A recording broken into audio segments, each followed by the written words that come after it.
Assalamualaikum warahmatullahi wabarakatuh. Bertemu lagi kita pada minggu ini untuk meneruskan sesi pembelajaran kita. Untuk minggu ini kita akan sambung tajuk pembelajaran yang lalu iaitu strategi juara. Tetapi kita akan belajar dua permainan yang baru iaitu damaji dan catur. Seperti biasa, kita mulakan sesi pembelajaran kita dengan bacaan doa. Bismillahirrahmanirrahim. Allahumma aftah alaina hikmataka wanshur alaina min khazaini rahmatika ya arhamar rahimin. Amin. Okay. Mari kita mulakan sesi pembelajaran kita dengan objektif pembelajaran. Di akhir pembelajaran, murid-murid akan dapat melakukan aktiviti rekreasi dan kesenggangan. Kedua, murid-murid akan dapat mengaplikasi pengetahuan dan strategi dalam aktiviti rekreasi dan kesenggangan. Yang ketiga, murid-murid akan dapat menunjukkan keyakinan dan tanggungjawab sendiri semasa melakukan aktiviti. Okey, kita tengok kriteria kejayaan. Kriteria kejayaan kita pada pembelajaran minggu ini ialah murid akan melibatkan diri secara aktif dalam permainan yang melibatkan kemahiran motor halus dan menentukan strategi dalam permainan catur dan damaji. Okey. Kita mulakan pembelajaran kita dengan pengenalan kepada permainan ini. Okey, kita tengok permainan damaji dimainkan dengan cara menggerakkan buah dam setapak ke hadapan iaitu secara mengiring. Seronglah. Sama ada ke kiri depan ataupun ke kanan depan.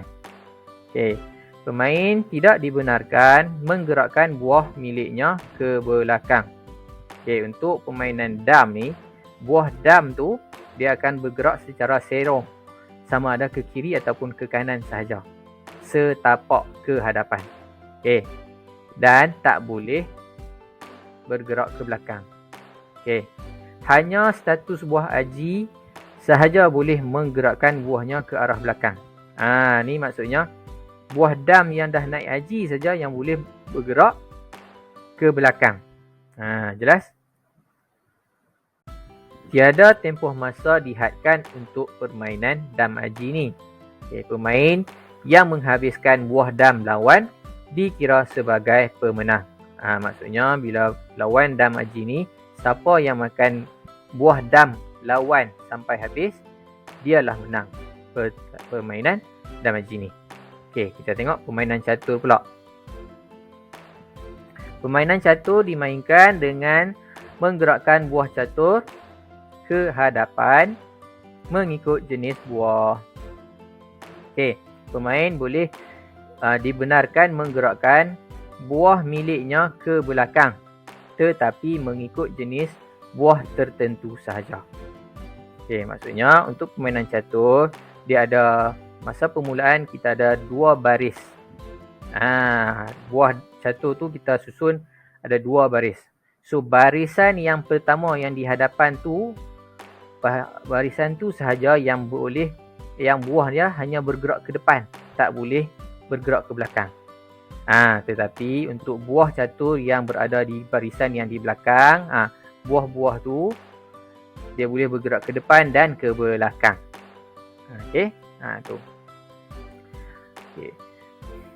Pemain perlu merancang strategi untuk memerangkap buah raja lawan. Nak check buah king yang lawan punya king tu kita nak check. Memerangkap lah.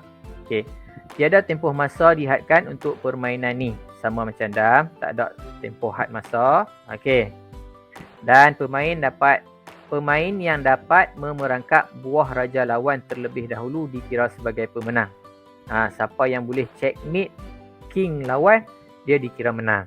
Maksudnya king lawan tu dah kena perangkap, tak boleh nak bergerak ke arah mana pun. Maksudnya dah kena checkmate, maka dia kalah lah.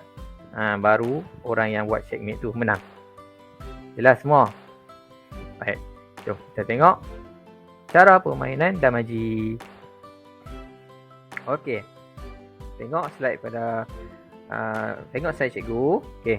Sama macam dalam buku teks kamu.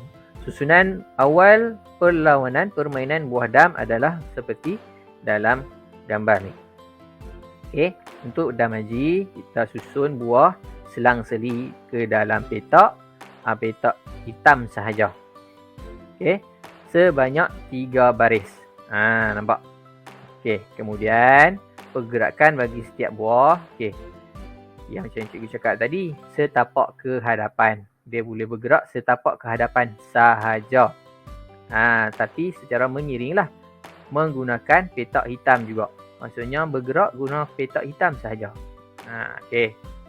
Okey, yang ketiga, pergerakan buah dam bila makan. Dia kalau buah dam ni, dalam dam ni, kalau nak makan kita kena langkah buah yang kita nak makan tu. Tapi masih tetap dalam petak hitam. Okey, macam dalam gambar rajah yang cikgu tunjuk tu. So, buah dam biasa kita boleh makan dan bergerak ke hadapan saja. Sebab tu tak boleh makan ke belakang tu. Sebab buah dam biasa. Okey, yang keempat, buah dam haji. Okey, kalau buah dam haji ni maksudnya buah kita dah sampai ke garis yang paling ujung lawan punya. Dah naik haji lah. So bila buah dam haji ni dia boleh makan macam dalam gambar yang cikgu tunjuk petak gambar yang keempat tu. Okey, dam haji ni dia boleh jalan banyak, dia boleh langkau banyak kotak, tetapi masih serong dalam petak warna hitam tu. Petak gelap tu. Okey. Okey. Baiklah. Kita tengok permainan catur. Okey. Macam cikgu cakap tadi, permainan catur, okey, buah catur disusun 2 baris. Okey. Dia ada 2 jenis, buah hitam dan buah putih. Okey, setiap buah dia ada 2 baris disusun. Okey. Setiap buah dia ada pergerakan ataupun gerakan dia tersendiri. Kita tengok buah yang pertama, gerakan raja. Petak kiri paling atas. Okey. So petak buah raja ni dia bergerak satu petak sahaja sekeliling dia. Dia tak boleh bergerak banyak lebih daripada satu petak. Dia boleh bergerak satu petak daripada petak dia duduk tu je. Okey, tu gerakan raja. Okey. Gerakan benteng. Benteng ni castle. Castle yang duduk hujung sekali. Barisan yang belakang, yang kedua tu yang duduk hujung. Dua hujung tu. Okey. Castle ni gerakan dia ke depan, ke belakang, kiri dan ke kanan. Gerakan lurus sahaja. Okey. Untuk benteng ni, castle, dia boleh bergerak tak kisah berapa petak pun.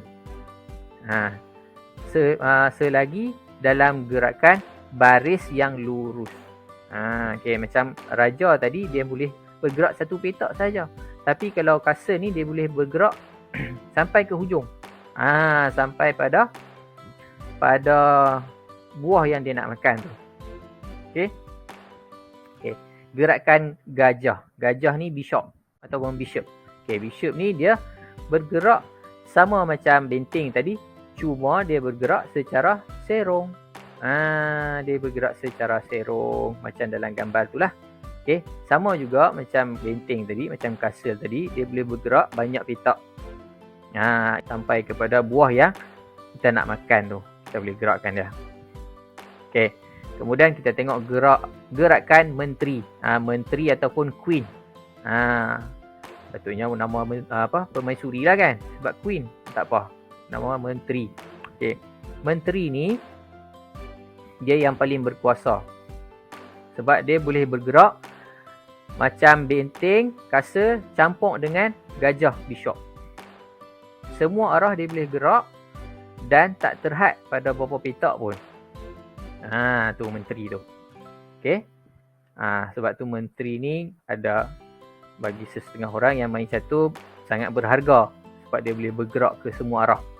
Okey, inilah Baik, seterusnya gerakan kuda. Okey, gerakan kuda. Buah yang macam bentuk kepala kuda tu lah. Okey, kuda ni dia bergerak special sikit. Dia tak sama macam yang lain tadi. Dia bergerak dalam bentuk L. Dia bergerak dalam bentuk L. Kalau kamu tengok pada gambar rajah yang tengah sebelah kanan tu, okey, daripada petak dia di tengah tu, dia akan bergerak ke salah satu titik hitam dalam bentuk L. Okey, jelas? Baik. Dan yang terakhir, gerakan bidak pon ataupun askar. Askar ni, bidak ni dia bergerak satu petak ke hadapan sahaja. Beza dengan raja. Raja dia bergerak satu petak juga. Tapi raja dia boleh bergerak satu petak mana-mana arah yang dia nak gerak. Tapi untuk pon, bidak ataupun askar ni dia boleh gerak satu petak ke hadapan sahaja. So pusingan ni bergerak satu petak. Pusingan satu lagi satu petak. Okey. Tetapi untuk pon ni gerakan yang pertama daripada garis dia yang garis yang nombor 2, garisan nombor 2 tu, okey. Gerakan yang pertama dia boleh gerak sampai ke 2 petak ke depan. Macam dalam gambar rajah tu lah. Daripada petak nombor 2 dia boleh bergerak sampai ke nombor 4, boleh langkau satu kotak. Itu untuk gerakan pertama sahaja. Bila dah sampai di garisan nombor baris pada nombor 4 dan seterusnya, dia hanya boleh bergerak satu petak sahaja. Okey, untuk pon ni nak makan, bila nak makan dia akan makan dalam gerakan serong. Macam dalam gambar tu yang berbentuk X tu. Kawasan yang ditanda X tu adalah kawasan buah bidak ni nak makan. Askar ni dia nak makan, dia akan makan secara serong. Dia tak makan secara depan macam buah-buah yang lain tadi nak makan. Okey. Last. Baik. So, itu saja pembelajaran kita untuk minggu ni. Permainan catur dan damaji. Jom kita tengok tugasan. Okey, tugasan yang pertama. Cikgu nak kamu salin semula maklumat berkaitan permainan catur yang terdapat dalam buku teks muka surat 51. Okey. So lakas susun atur buah yang berikut. Cikgu nak semualah daripada susunan awal buah sehingga susunan sehingga arah gerakan buah-buah catur tu. So ada 7 semua kamu kena lukis, semua 7 kotak. 7 petak. Okey.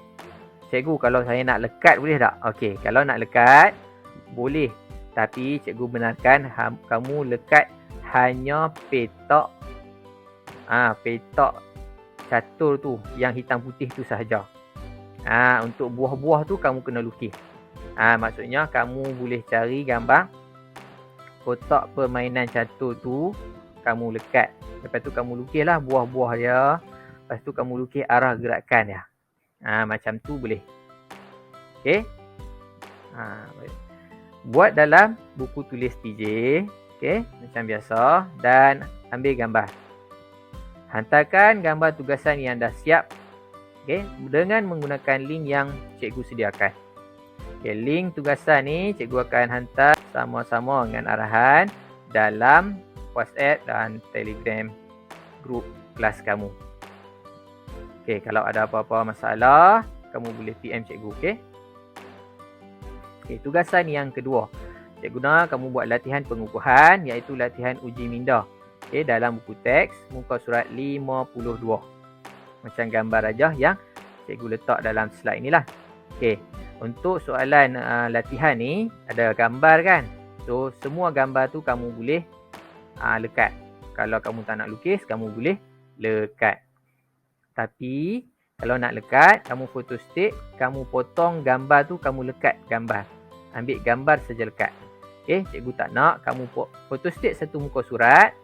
Lepas tu kamu tampal terus yang photostat satu muka surat tu dalam buku tulis kamu. Nanti buku tulis kamu tak kemas.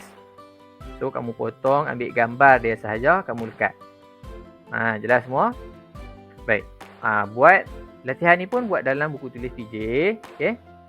Dan ambil gambar bila dah siap. Hantarkan gambar tugasan yang dah siap tadi dengan menggunakan link yang cikgu sediakan. Okey. Link untuk menghantar tugasan ni ada dalam arahan yang cikgu hantar dalam WhatsApp ataupun Telegram kelas kamu. Dah semua? Baiklah. Okey, itu saja sesi pembelajaran kita untuk minggu ni.